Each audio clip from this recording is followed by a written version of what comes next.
Hi everyone, hope you're doing well from wherever you're watching this channel, depending on your time zone. Now today is the Sabasaba Day, a day that many individuals who especially fought for a change in this country to make sure that they are bringing back the multi-party democracy in this country will always remember this day. It's one of the days that marked an end to single-party dictatorship state, whereby now Moi repealed a section that allowed back multipartyism in the country.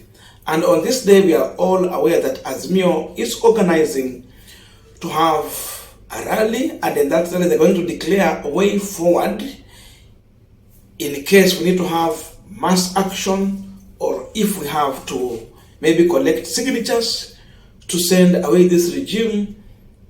It's a time they will give a way forward. So it's a day that everyone is anticipating to see which way forward and how Azimio is going to lead this. But besides this, Kenyans around the country, across the country, are actually ready for something close to mass action. And because of this, then people are also organizing for mass action countrywide. And in as much this is happening, we are seeing Dennis Itumbi is back with his National Intelligence Bureau. And it used to be so fashionable for Dennis Itumbi to run that kind of a platform. Of course, most of the information which was propaganda, because they were not in government. But it is no longer fashionable for Dennis Itumbi to continue running such a program when he is illegal assistant minister in this government. That time they were kind of opposition. So anything they will say, people would buy into it, because now they were not in power to some extent. But now you are in power, a center where you are exposed to everything, including the intelligence. Then you kind of come out like you are leaking. What are you leaking out? So it's kind of leaking out information that Azimio is intending to do. So it is no longer fashionable. It's no longer selling, because already these individuals are in power. That platform helped them to incite Kenyans against Uhuru Kenyatta. To some extent, people bought into the kind of information they were sharing. But someone will ask a question today: if Itumbi will go to that platform again and try to share out the information they're trying to do, to whom is he inciting against who? Because it's like everyone is against this government. No one is interested in William Ruto's government after 11 months in office. When they see Ruto, they see a betrayer. When they see William Ruto, they see a failure. When they see William Ruto, they see a liar. So you can't incite Kenyans against the opposition, because the only hope they are seeing, it is just in opposition. And you will check in the post that he's doing, he's kind of bringing in the name of Uhuru Kenyatta on that matter. He bring in the name, the Judiciary into this issue. Then Raila Odinga is there. Kind of Uhuru is using this opportunity to incite Kenyans against William Samoei Ruto, which is a lie. Then Raila Odinga comes in as the man who is leading that movement. Then judges being used to frustrate and delay the operation in the Kenya Kwanza government. So all those things, you look at it, then you wonder, really, what kind of perception that is to be trying to create? Can it sell? But then what surprised me is the reaction from Kenyans through the comment section. If Itumbi is reading the comment, then I'm sure he will no longer try to post these things. It's nonsensical. It is kind of, people see him as a man who has lacked wisdom and intelligence. I wish he's reading comments. But then I want us to just check on that issues raising out. But before we go deep into that, just a quick request for those who are watching and you have not yet subscribed, please consider subscribing To our returning subscribers, I must say thank you so much, and again to all our viewers, please give this video a thumbs up. Now, I want us to go through Dennis Itumbi post. Then from here also, I would also want you to bring your views on the same. Because I know we have people who have not read it, but we have those who already have read it, and they have even gave their comment on the same. This is what he's saying. The National Intelligence Bureau, NHIB, agents are reporting that, number one, after an early morning meeting at Raila Odinga's Karapon home between former President Uhuru and Raila Odinga today, a secret emergency meeting was called by Azimio. The SMS WhatsApp invitation is attached. First of all, before we continue to number 2, let us go to the attached information he is talking about. Where is it? This is it here. This is what he's talking about. Greeting Azimio SGs. You are invited to an Azimio leadership meeting to be held at Azimio headquarters on Banda Lane of Magadi Road on 6th. July 2023 at 10 a.m.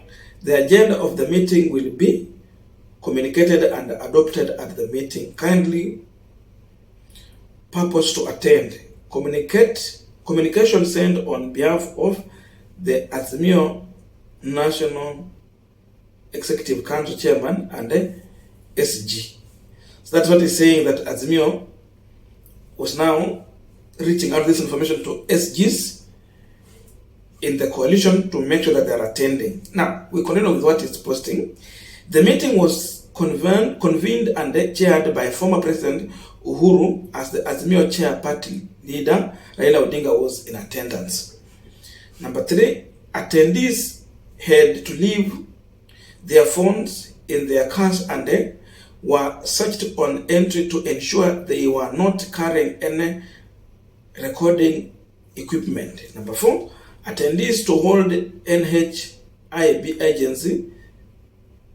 attendees told NHIB agency that Uhuru was visibly angry and expressed himself in what they say was a bitter tone. Once you see 2 minutes starting to talk like this, you understand then this one is a propaganda. So propagandists at it again spreading propaganda. What would Uhuru Kenyatta be angry about? I am sure Uhuru Kenyatta is smiling from where he is, because whatever he wants Kenyans about is definitely happening now. Aliambia wa Kenya, mkikubali kupeana kura kwa Kenya kwanza, mtakiona. Na kama kuna mtu mwenye anaweza kuokoa nchi, basi ni Raila Odinga. Uhuru is smiling because what he told the Kenyans came to pass. Exactly. Number 5, the meeting started with a declaration that they must quickly start the process of removing President William Ruto from power.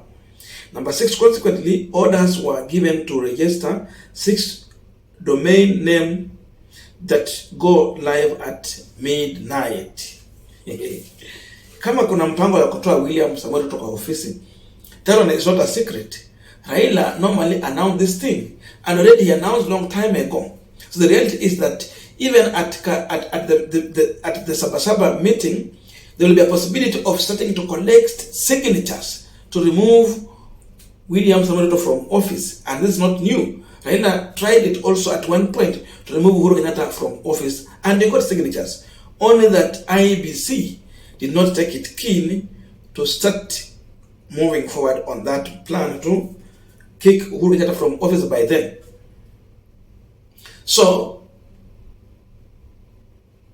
a movement of moving William Samoei Ruto from office is possible through signatures, and that one is also guaranteed in the Constitution of Kenya. It's not a secret. Okay, number 6, consequently, orders were given to register. Sorry, that one we have already read. Number 7, not number 7, number 8. The meeting agreed there would be no mandatory maandamano in Nairobi, and that instead they would go to Kamkunji ground and launch the website and publicly collection of signatures. And then I want to jump and go to the issue of judges, because it's bringing the judges on this matter. Now this one is what he's saying about judges. We can't read all of them. Uhuru assured the meeting that he was firmly in the control of the courts, and he would frustrate government of Kenya programs through former AG Kihara. He named some judges he is working with, but NHIB agents have decided to withhold the name due to our respect. Their respect to Judiciary. Our agents will, however, forward the name to the relevant officers. Now I bring in the issue of judges, which is a fat lie. Here you can see a flat lie from Dennis Itumbi. Judges seemingly are not with this regime, going by the current ruling they are making. And you can see Dennis Itumbi is taking the issue of the Chief Administrative Secretary ruling to the Court of Appeal. He is appealing that case, meaning he is in disagreement with the ruling. So let them fight their case in the court. Simple. No need to bring the name of Ruto into this matter. Uhuru was in office, judges were ruling against him so many times. Why he controlled judges at that time? How can he control? The fact is that some judges have decided to start ruling going by the law and following the constitution. Mambo ya shortcut wamekata.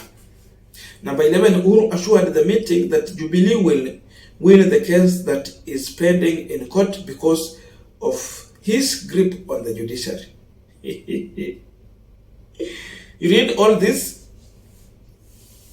you see a man who's trying to spread propaganda and mislead Kenyans.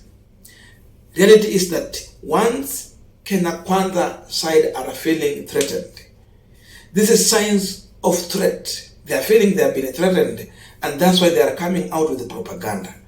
This is a total propaganda. And this shows how this regime have no clear information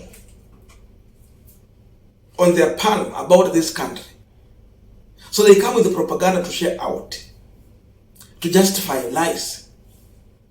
The truth is that even if they talk about mass action, Kenyans have already called for that. And we have seen people are coming out to, to try and publicize the information that will make Kenyans to come out in their numbers. So there's nothing doubtful about that. Kenyans are ready for mass action. So the information that Itumbi is trying to bring out, it is not making sense. He is literally exposing the weakness in the Kenya Kwanza regime, because you can't be in power at the disposal of intelligence, then you come out with such kind of information and you think that you are trying to expose something. They are literally exposing themselves.